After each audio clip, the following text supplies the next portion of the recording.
Hello, everybody. Ron Callis here with One Firefly and another episode of Automation Unplugged. This is episode 58. Happy Wednesday. Happy post-voting day. I hope you went out and voted and had your voice heard yesterday. That is, of course, if you're listening here in the United States. If you're listening in other countries, thank you for listening. And there was a big day here in North America. It was voting day, the midterms. And, the country is now figuring out what they're going to do with all those results that have come in. I'm here in Florida, which is always kind of wacky in terms of its politics, but I'm glad that's over. And hopefully we'll be saved from some of those TV commercials and radio commercials for at least a little while. Anyway, this is November 7th. We're 12:34 p.m. Let me go ahead and just jump over to the Facebook page for One Firefly. Let me make sure that this is, in fact, feeding in live to the page. If you're out there watching, please like and comment. And let me just make sure this is working, as I always have to do.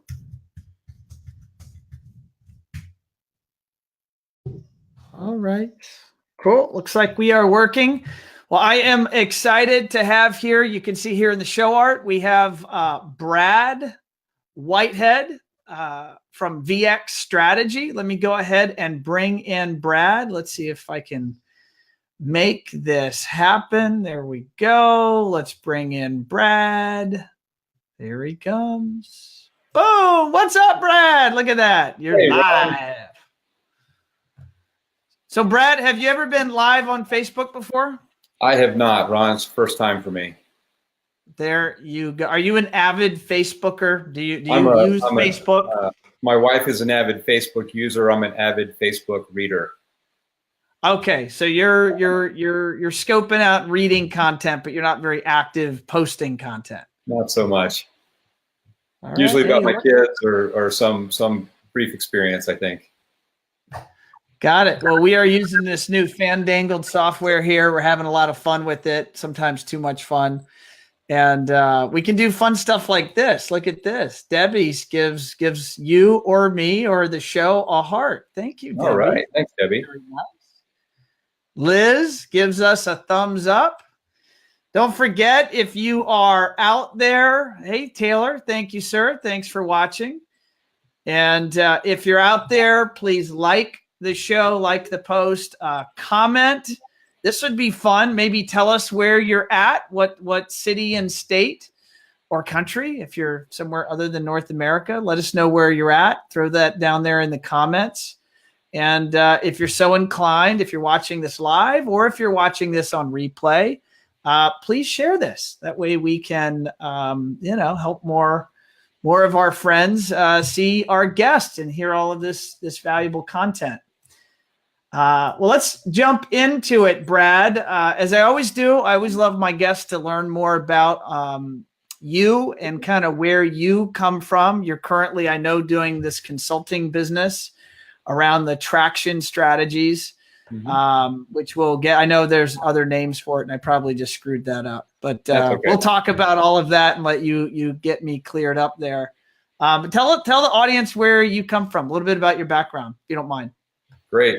Today I'm in Denver, Colorado. I'm in my home office in Denver, which is where I usually am unless I'm out on the road with working with clients. Quick background, after getting an MBA in Georgia at Georgia Tech, I moved out to Colorado and worked for a venture capital firm that was making investments in early stage and seed technology companies, really focused around the wireless space. And as one of the things I had to do as an associate, I researched the smart home industry because we had a thesis about that becoming a big push for investment opportunities. This was back in 99 to about 2003. And then as luck would have it, I met somebody who had a business up in Aspen, Colorado, who was in that business. And he and I became friends. This was David Rafe, who became my partner, and he invited me to take an equity position in his company.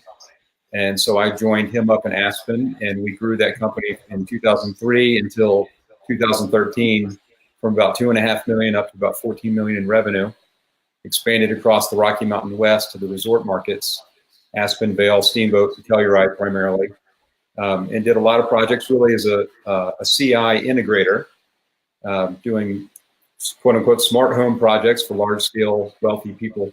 We used to say saving the world 1 billionaire at a time. That's it. They have needs too. They do. And it was a thrilling ride, very fun experience. As we lived through the Great Recession, and towards the end of that, we took part in the VIA International roll-up, which was an exhilarating experience. It didn't end very well, and everybody knows that. There's plenty of stories out there around that. But during the time, learned a lot of things, got a lot of scar tissue, worked with some fantastic people in this industry, and really enjoyed that aspect. Didn't enjoy the ending very, very much. But once it was over, I thought, what am I going to do next? What's the next piece for me? And I realized that what I really am passionate about, I really love working with entrepreneurial companies. I'm a great, what I would call an integrator, a person who can work with people who have strong visions, and I can make those visions become reality. And I wanted to have an opportunity working with a number of different entrepreneurial type companies.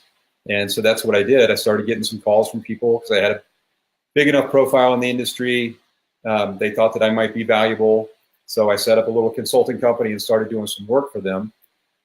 As things went on, I started to develop a methodology, and that methodology was very much in line with what is explained in the book Traction by Gino Wickman. It is the EOS. I proudly was able to pull off my bookshelf and show you that I had the book.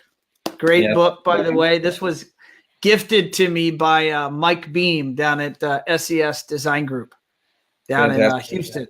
He's a big believer in the EOS system. So I have my Traction book, and interestingly, it was given to me by David Rogers at Dallas Sight and Sound. He gave it to me back in probably 2011 or 12 and said, hey, this might help you with, what you're working on at Paragon or later at VIA. And I said, okay, great, and set it on the side, never really looked at it. But then I did actually read it. And I said, wow, this is a very simple system that helps entrepreneurs. So when I started developing my methodology, I certainly used that. I used some of Vern Harnish's stuff, Jim Collins, and so forth. And then it dawned on me, and I said, why am I recreating the wheel when all these great people have come up with stuff before me? So I looked up EOS Worldwide, which is the governing body for what the professional EOS implementer community is. And I reached out to them and got credentialed this past summer. And I'm now what is called a professional EOS implementer. So now I work with companies that are in, typically I focus on technical field service and sales companies, which would certainly be audio video companies, but could also be electricians, architect firms, sales rep companies, things of that nature, to really help them get organized around what we call three main things: vision, traction, and healthy. And vision is really just getting an entire company organized around where the company is going, where it is today, and how it's going to get there. Traction means getting everybody clear on what their accountability is, what they're responsible for, who's responsible for what, and putting some rhythm to it so that they actually get things done in a coordinated, focused manner. Instead of everybody working on 50 things and getting 0 done, focus that energy on a few things, 3 to 7 things, and get those things accomplished, and then work on the next series of things. And then healthy is making sure the organization has good core values at its heart so that the culture is strong, and open, honest, and direct communication. And if you can accomplish all of those things, people will become much more engaged in the organization, and you'll see the organization really start to move forward with empowered people instead of just working for an owner who is basically he has an idea, but he hasn't communicated that very, very well to everybody else, so they don't really know what they're supposed to be doing. I have a question, Brad. So you started Paragon with David Rafe, and you ran that company. In what capacity? What was your responsibilities when you were at Paragon? So David actually founded the company. I joined David him. found. Yep, I joined him about 3 years later, and I became the chief operating officer for that company, basically in charge of everything related to operations and finance. He took over sales and marketing, and we were to some extent a yin and yang for how the business goes. And it's an example of how EOS really works well, because typically you have a personality known as a visionary who is thinking long term, cares a lot about the culture of the company and what the external perception is of the company. And then you have a role called the integrator, which is somebody who's very internally focused and can manage a number of things that are going on in one of these organizations. That team together can accomplish great things. And so I spent a lot of time as the company was growing from 12, 13 people up to 70 people, hiring, putting structure in place, promoting people so they became department heads, and then keeping the department heads working well together, essentially integrating those functions so that everything worked great. What's interesting is when I got in, very few examples of integrators in North America. Well, I keep saying North America because that's what I know mostly. Chris, I see Chris is coming to us from the UK. Thanks, Chris, for tuning in. So, Chris, you can tell us how things are over on across the pond there. By the way, we have Oliver says he's freezing in Chicago. Sorry, Oliver. It's pretty darn perfect weather here in Florida. You should come down and visit. And we got Troy's coming to us from Cleveland. Hey, what's up, Troy? And look at that. Taylor's coming to us from the Paris of Broward, Davie, Florida. The Paris of Broward. But no, there are very few examples of large, companies or integrators that have maybe kind of grown past that. I'm going to make up a number. You probably know it better than me, but I'm going to say that $3 to $5 million category.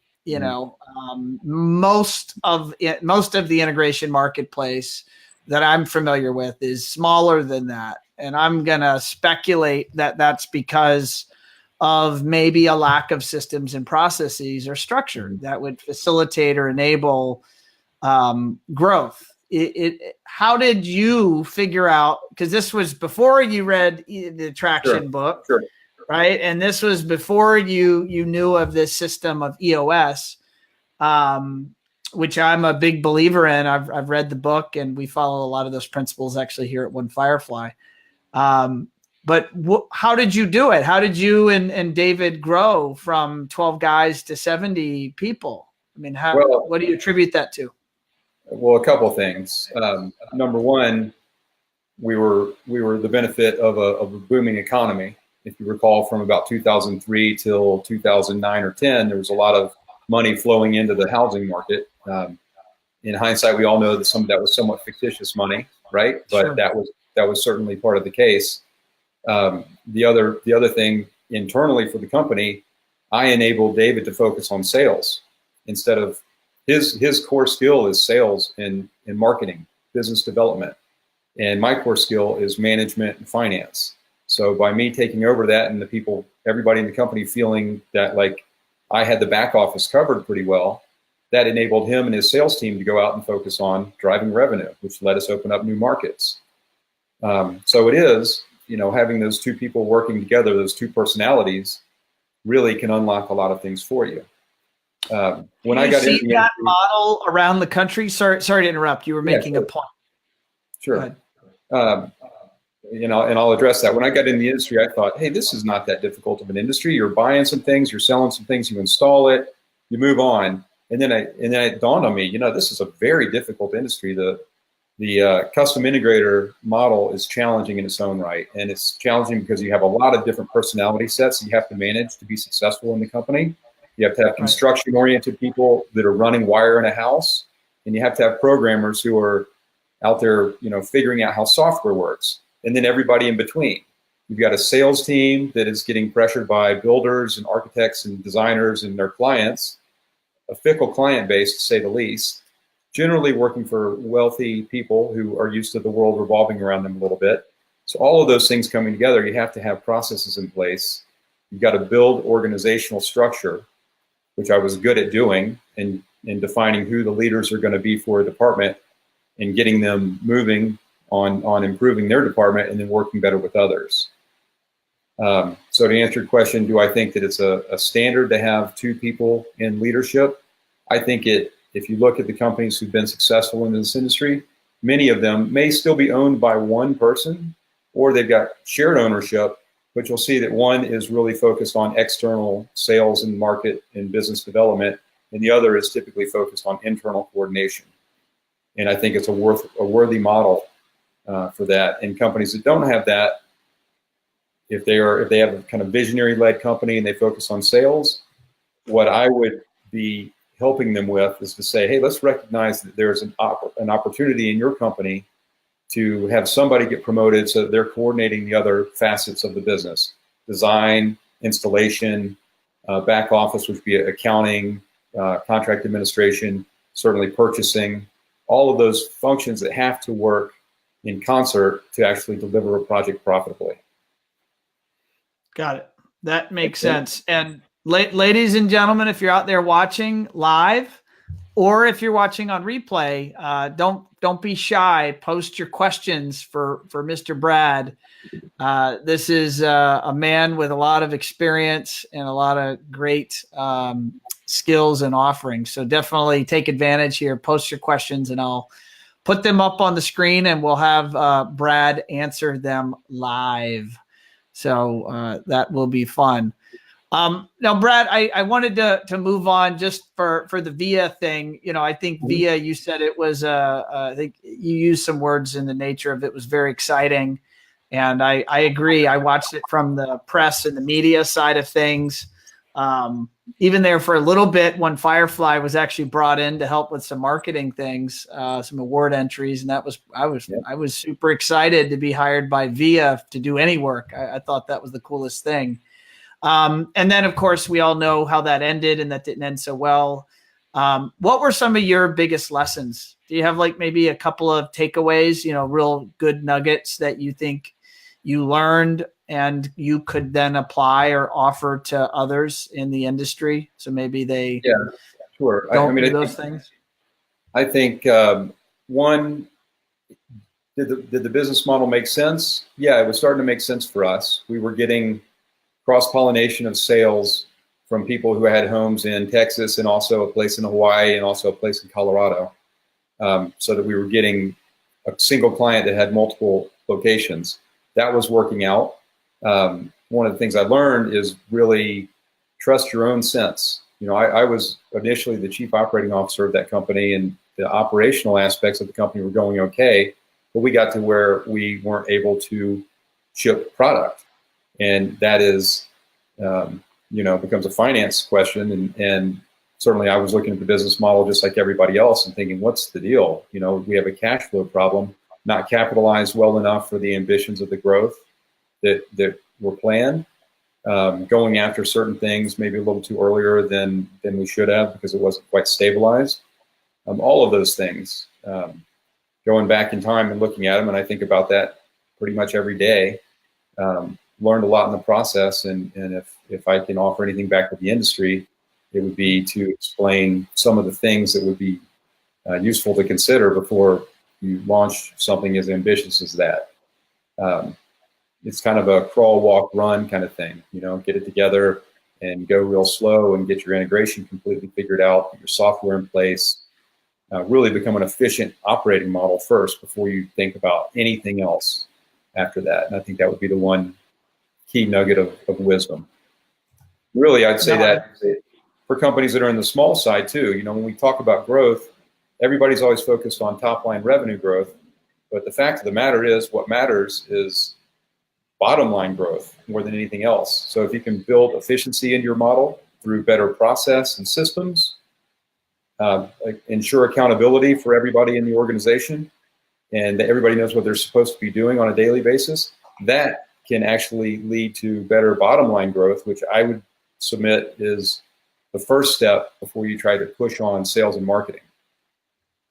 So Chris just posted that he is, again, he's over in the UK. He says, I have a 2-person management team. I'm technical and sales, and my partner is business management and office management. Then he says, I don't meddle in the COO domain. I know what lane I'm meant to stay in. Does that sound like he's following some of the principles that you believe in? Absolutely, Chris. I think you're on the right path there. You understand your domain very well, which is you're out there meeting with clients and you're doing some of the technical work because they're asking you technical questions, and you've got somebody else who's handling the contract administration, billing, making sure the money is coming in and flowing out appropriately. And that's a good way to get that business going. Now, I've got a graphic here on the screen, Brad. I think our audience can see it. And it's the EOS model. And this is the system that, again, this fellow, Gino Wickman, who wrote the book Traction, I believe he created this system. Can you describe it maybe in general terms and how you help integrators apply this to their business? Yeah, so very, very simply, Traction is a simple set of tools that are really timeless in business.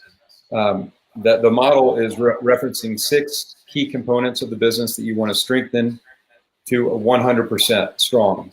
And it starts with vision. So define the vision of where the company is going long-term. Break that down into short-term, meaning 3 years. Break it down into 1-year goals. And then quarterly rocks. And rocks is a term for initiatives. So establish that vision and then get everybody in the organization completely aware of it. So it's not just the owner's head. Everybody knows where the company is going and what they can do to contribute to its success. So that's vision. The next component is people. Establish a strong culture. Define exactly what your core values are. Hire and promote people based on your core values. And you'll begin to attract people that share those core values. And similarly, you'll begin to repel people who don't share those core values. So that's get the right people on, define the right seats, which has to do with the accountability chart. That's get the organizational structure clarified so you know what the roles are in each function of the roles, and you put the right person in the right seat. Sounds easy, but a lot of times that doesn't work in companies. You get somebody who is a great person, but they don't really understand their job, but you want them on board anyways because you love them, and you put them in this job and they're not really successful. So you just have to work through some of those issues. The next component is data, which is really getting down to a scorecard and measurables, trying to get some truly subjective facts on the table that you can look at and see the direction the business is going in. Once you have those 3 areas clarified, you're going to identify issues in the company. So that's the 4th component. You've got to be able to solve issues quickly, understand what they are, get to the core heart of the issue as opposed to just the symptom, and then do something we call IDS, which is identify what the issue is, discuss exactly what's the cause of the issue and what some potential solutions are, and then make a decision and solve it. The next component is process. In this industry, you have to have good process. The more you can have process defined and have everybody following that process, the better off things are going to go. It gives you the ability to scale your business. It starts to drop dollars to the bottom line because you're not reinventing the wheel each time. You add systems on top of that to make your processes work better. And so you get everybody following those processes, and you've got the ability to do a little bit better. And then the final key component is traction, which is simply establishing a rhythm within the organization to hold everybody accountable on a weekly basis. So the leadership team is meeting on a weekly basis so that they are holding each other accountable to get things done. And then the organization is also meeting on a quarterly basis every 90 days to say, what did we do last quarter? What are the 3 to 7 priorities? Did we get them accomplished? Great, let's celebrate that. Now, what are the next 3 to 7 priorities? And get everybody focused on those next things in a 90-day cycle. And if you can get that going and maintain it, because that's the key. Everybody can do this for a little bit of time. The great companies do it consistently over and over. Then you've got companies do it always. That's right. What is, when you're working with your customers, you know what? Remember how I told you I was going to wear earbuds so that I didn't get an echo, and then look at that, I started and I didn't have it. All right, so I just heard an echo, so I'm gonna switch my audio and be responsible here. I always do that. I always forget. All right, there we go. You can hear me okay, right? I can hear you, yes. Okay, perfect. What is the role that you play in participating with these companies through all of these, understanding these processes and then actually implementing these processes? Right. So I'm a professional EOS implementer. So I end up working with a company and having the role of a facilitator and a coach. I teach them the process. I help facilitate them to the proper answers, the best answers, really building consensus within the company, and then coaching them through the implementation process and helping them to become stronger in each of those components I mentioned. The way that starts generally is what we call a 90-minute meeting, where I meet with a company that's interested in this. I meet with the entire leadership team, either in person or I can do a web meeting, and explain what EOS is and what the processes they be going through, and see if there's a fit.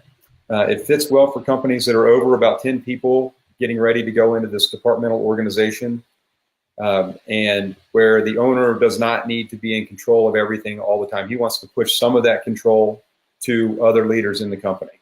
So the owner or the principal has to be ready for delegation. Exactly. If he doesn't want to delegate, it's going to be a small company forever. But right. And there are some companies that are very successful with that.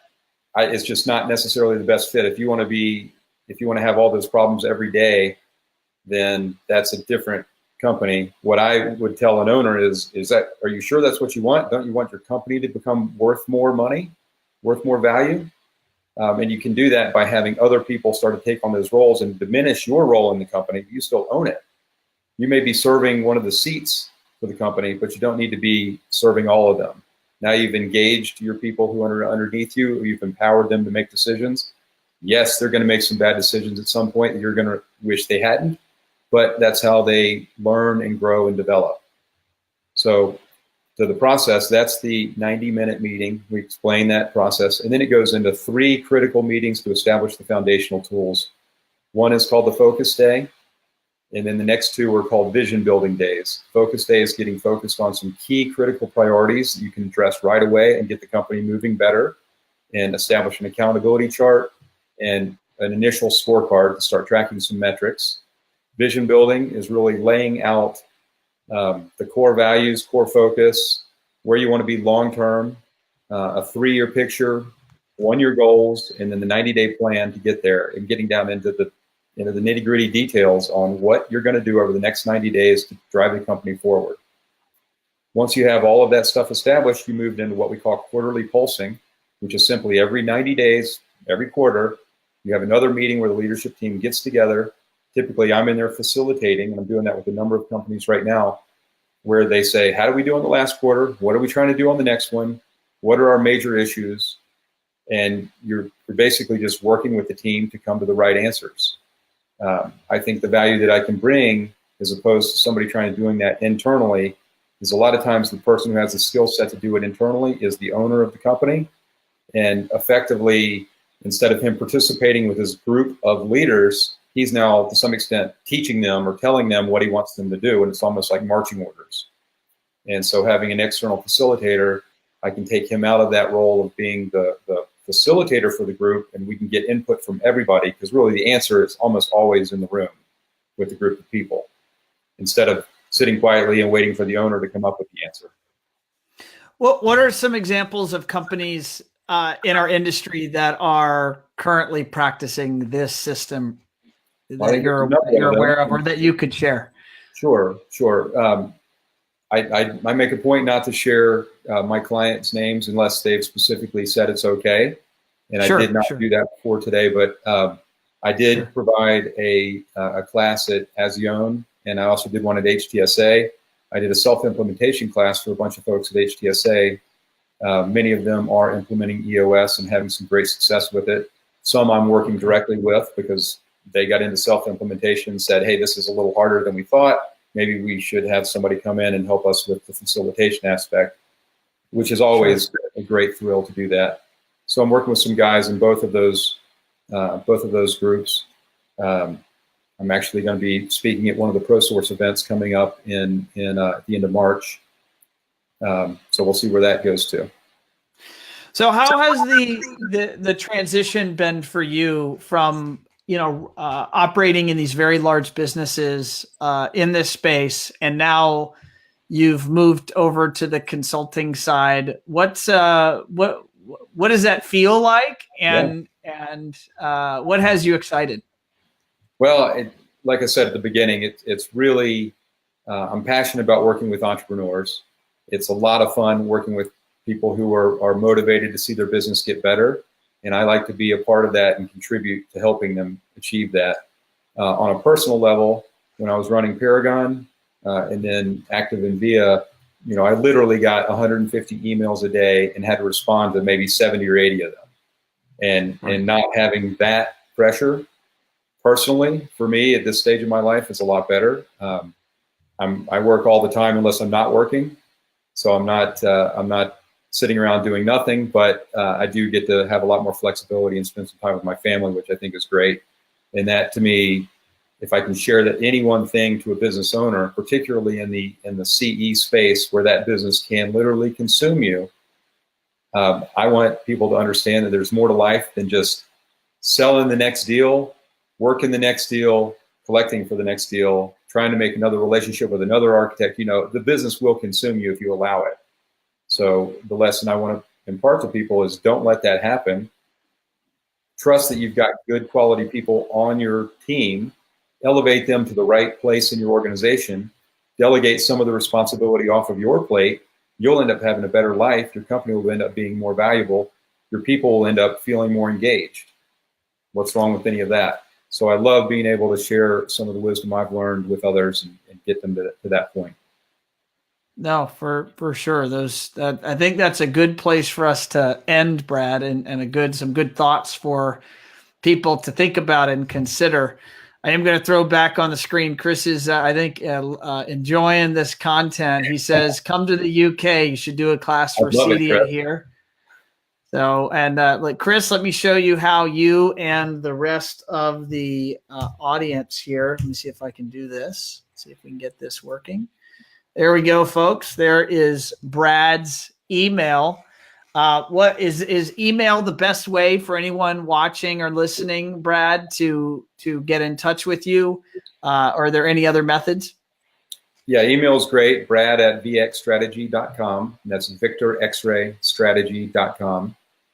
I'm on LinkedIn. You can hit me off of LinkedIn. That's a great way. Or you can go to my website, which is vxstrategy.com, and there is a contact form that's out there. Any of those will work. Certainly, I'll be posting some of this back on my social media as well. So hope to engage with anybody. Awesome. Brad, it has been a pleasure to have you on Automation Unplugged, episode number 58. Thanks for taking time out of your busy schedule to do this. Thanks, Ron. I appreciate it. Awesome. All right, ladies and gentlemen, there you have it. Another episode of Automation Unplugged. I hope you enjoyed this one. Brad is an in-demand fella. He is moving and shaking, traveling all over this country, and I'm so happy and honored to have him here on this show. Now, what I am going to do, I'm going to throw up on the screen a reminder. Let me see if I can make this happen here. Let's see here. There we go. Don't forget, One Firefly has just joined Instagram in the last, month and a half, 2 months. We already have almost 250 followers on Instagram, which is pretty cool. And so definitely check us out there. And on that note, here's our contact information. There you see it. There's the website at One Firefly. There's our phone number. Get in touch. Give us a call. And as always, thank you so much for watching. I will see you next time.